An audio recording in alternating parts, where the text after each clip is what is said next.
All right, guys. Sorry I can't be there today, but I am away, and I just thought I would try to give you a little bit of an introduction to Walt Whitman. He's one of my favorite poets, and he actually played a critical part in helping the country as a whole heal after the Civil War. There were factions, the North and the South, who were not getting along.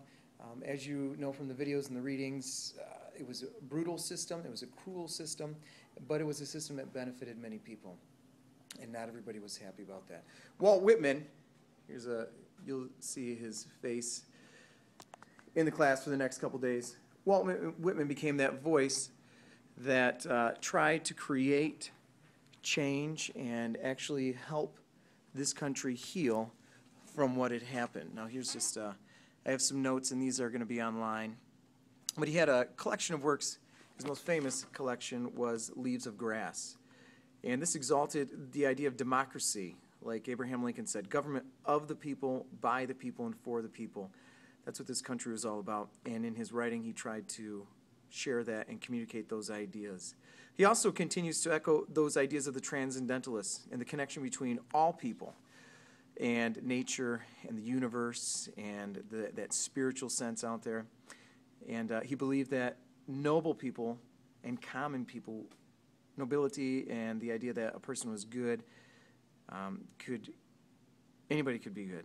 And it was one of his most long-lasting, part of his legacy. When he wrote, Whitman used free verse to write his poetry. And that is verse, notice the emphasis on free verse there. He emphasized the idea that all people should be free, and he wanted to express that in his writing. And free verse poetry allows for you to write almost in any way you see fit. There's no set line length, so that's our irregular meter. And the words, the syllables themselves do not have to be match up like Shakespeare's iambic pentameter or a sonnet. The rhythm is the rhythm that people seek to achieve follows natural speech. But even that speech would differ from region to region and even person to person. So it's a highly personal form of writing. And again, when a person is writing, that line length, that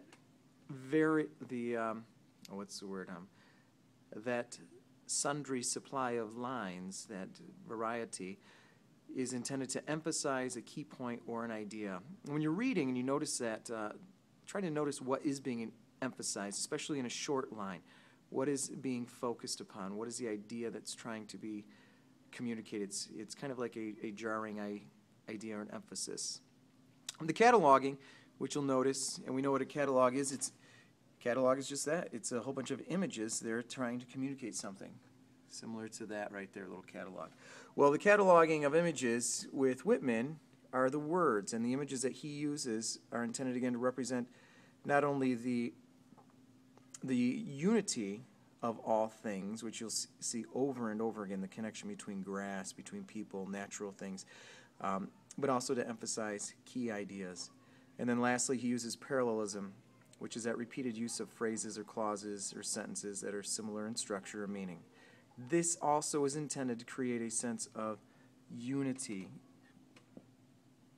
providing a common structure. So it's written in the same way. Notice how those lines are going the same way. It creates a rhythm, and again, it helps to solidify or implant an idea in one's head. So I'm going to just read to you briefly the first set of lines here from Song of Myself. And I want you to notice, immediately notice the difference here in the line length, how it changes. A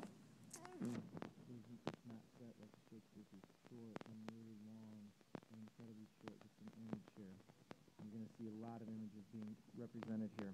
So let me read this to you so you can get a feeling for it. And then I'm going to have you read the rest and answer some questions regarding this. I celebrate myself and sing myself. And what I assume, you shall assume. For every atom belonging to me as good belongs to you. I loaf and invite my soul.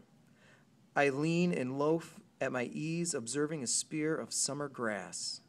My tongue every atom of my blood, formed from this soil, this air, born here of parents, born here from parents the same, and their parents the same. I, now 37 years old and in perfect health, begin, hoping to cease not till death. Creeds and schools in abeyance, retiring back a while sufficed at what they are, but never forgotten. I harbor for good or bad. I permit to speak at every hazard. Nature without check, with original energy.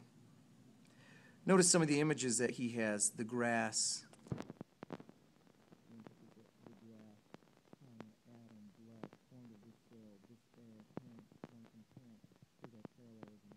Here from parents, and their parents the same. That repetition that we all come from a similar background. And then at the end, our main message is here. What is he going to do? He's going to temporarily stop, right? He's going to stop school. He's going to stop his creed, and then he's going to try to find original energy.